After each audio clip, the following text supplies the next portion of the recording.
The front porch. Once upon a time, there was a middle-sized boy named Brian. He was called Bryn. Now, there's nothing unusual in this because few boys are actually called by their own name. Sometimes they're called Snowy, sometimes they're just called Stinker, but they're hardly ever called what they really are. So Bryn was quite an ordinary sort of boy. He had an older brother named Vaughan, which is a long name, so he was called Smitty because his second name was Smith. Next door to Bryn and Smitty lived Gormy. Gormy had a lot of brothers and sisters, and they all lived together in a house which looked as though it had never been painted. Some of the windows on one side were boarded up where they'd been broken by Gormy's older brothers playing cricket there a long time ago. Not that Bryn or Smitty or Gormy had ever seen them playing cricket, but sometimes when they were playing cricket up against Mrs. McDonald's fence at the end of the street, one of Gormy's older brothers would go by and say something like, "Oh, that's a good googly bowl," and it seemed as if he must know an awful lot about cricket to be able to say something like that. After that, Gormy, or whoever else was bowling at the time, would be the googly bowler, until next week when he would want to be Bradman, and then Bryn would be the googly bowler. Most of the bowling was pretty googly anyhow, because the street was all rough and lumpy and gravelly. At the back of Gormy's place was a rough old yard, all overgrown with grass, and full of bits of old roofing iron. There were pieces of wood here and there, and a few old trees at the bank in the back. It was dangerous for Bryn or Smitty or Gormy to walk off the pieces of clear mud, because if they did, they might cut their foot on a piece of glass or step on what was left of a dead dog. Gormy's brothers and sisters and his father, Mr. O'Gorman, had had lots of dogs, and they hadn't had time to bury them all properly. There was a clear stretch of mud from the outside lav to the back door. Sometimes Bryn and Smitty and Gormy played cricket on that, but only when Mrs. O'Gorman was out. They weren't really allowed to play cricket there because Patrick, the brother just older than Gormy, had broken the bathroom window one day, and now they could see right into the bathroom, except on wet days when they had a piece of sack over the hole. In the holidays and on Saturday mornings, after the messages were done, some of the boys from down the street would come and sit on Gormy's front porch and argue about what to do in the afternoon. The morning sun came up across the opposite hill and always shone right onto Gormy's front porch. It was good and hot, and Gormy and Smitty and Bryn would just sit against the wall with the backs of their legs pressed hard against the warm wooden planks. These three were always there on Saturday morning. Sometimes there were others too. There would be Horsey, who was called that because he wore glasses and could never agree about the score or the rules in cricket or football. He was really stubborn and would never change his mind once it was made up. Smitty reckoned he had blinkers on like a horse, and that's why he could never see what had happened and was always arguing. Now and again Curly would come up, but he wasn't one of the regular gang. He would never come over the hills and build forts in the gorse, or play football up at the park.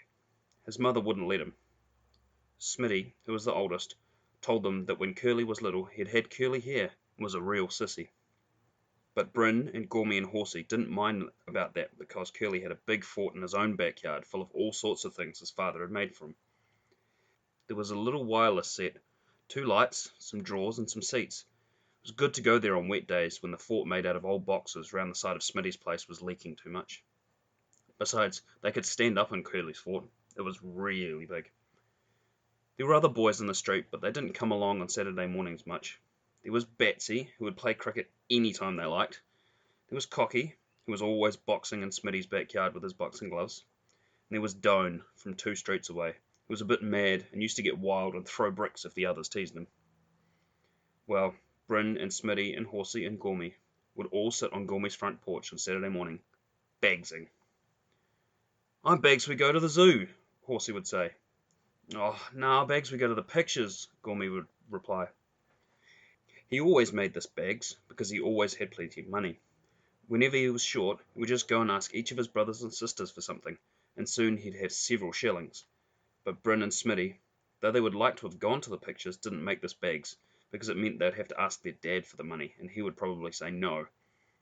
Their dad said they should play out in the fresh air all day, but they usually grew tired of fresh air by the afternoon. "I begs we go to the football," said Smitty. "Oh, nah," said Gormy. "Why not?" "Because," said Gormy. "Because what?" asked Smitty. "'Cause I begs we go to the pictures." "I begs we don't," said Bryn. "I begs we go to the zoo," said Horsey. I don't bags the zoo, said Smitty. Well, let's see which two we bags the most of the three then, said Smitty. The flicks and the footy, said Gormy. Yeah, I bags the flicks and the footy too, said Bryn. I still bags the zoo, and I'm going by myself anyhow, said Horsey. Bryn and I won't be allowed to go to the pictures, said Smitty, so we'll have to go to the football.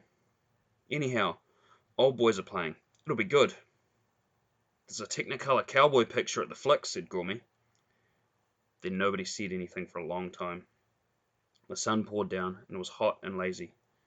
Trams went backwards and forwards a few streets away, sounding sort of dull in the dazzling sun. It was very bright, and though they didn't feel sleepy, they didn't feel they could move from the hot sun pouring onto their bare arms and legs. Gormy was chipping bits of hard dirt and dust out from between the porch boards with a bit of stick.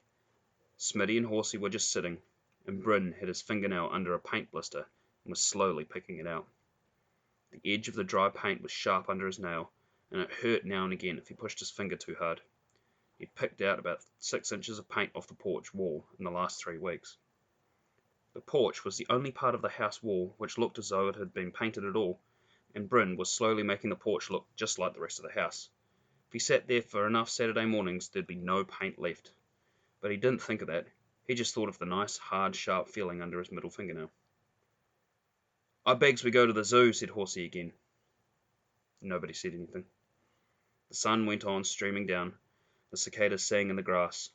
A dog barked somewhere. Another tram rumbled by. By this time, Gormy had cleaned out all of the hard dirt between 2 planks from the wall to the footpath, and was now working his way up between 2 planks back to the wall again. His piece of stick was flinging little hard, long pieces of dirt all over the shining warm boards. Smitty just shut his eyes and dreamt of living all alone by himself in the bush, with nothing else to eat but meat, with only a knife to kill the sheep he lived on. He wasn't sure who the sheep belonged to, but they were near his hut in the bush, near enough for him to creep out at night and steal down on them. He always lived like this, always, with nothing but a hut to sleep in and only meat to eat. His father never gave him enough meat. Well, I'm going home. I'm going to the zoo this afternoon, said Horsey, and he shut the gate, climbed over it, and went down the path to his place. By this time, Gormy had reached the wall again. He had pushed out all of the dirt between the next 2 planks, and that was enough cleaning the tram lines today. And so, without a word to the others, he jumped up and went in the front door. Bryn and Smitty sat in the sun a little longer, till Bryn had picked all of the paint he could from the edges of the paint blister. Then also left his job. He walked round the side of Gormy's place to the backyard, and climbed up the fence by Gormy's lave.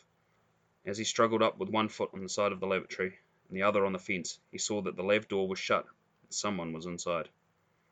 When he reached the top of the fence, he leant over and with a great big heave pushed down the iron bar on the top of the lavatory, which let the water go inside. Swish! Hey! Someone called out from inside.